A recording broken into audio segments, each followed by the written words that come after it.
Talking about the muscles of the posterior compartment of the forearm, that is the extensor group. It is bit tricky because it has 12 muscles and 2 layers, the superficial layer and the deep layer. Superficial layers maybe are having 7 muscles, that's the deep layer maybe are having 5 muscles. Listing one by one, the first one is the brachioradialis. Brachioradialis originate from the lateral margin and lateral epicondyle of the humerus. It inserts at the above the styloid process of the radius. इसका function होता है pronation, supination. ये help करता है to stabilize the elbow joint. And when you hold a mug like this, you can actually palpate the brachioradialis muscle.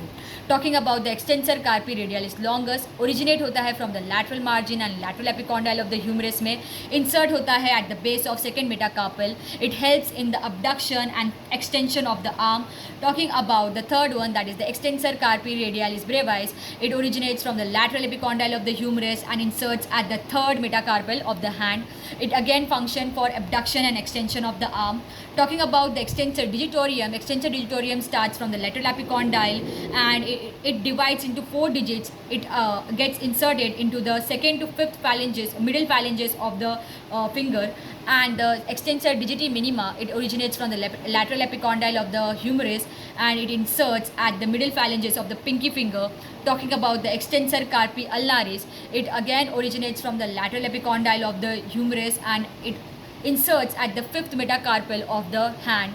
Talking about the econius muscle, it originates from behind the lateral epicondyle of the humerus and it is a very small triangular muscle locating posteriorly which helps in stabilizing the elbow joint. This were about the superficial. We'll talk about the deep muscles in the another video. Thank you.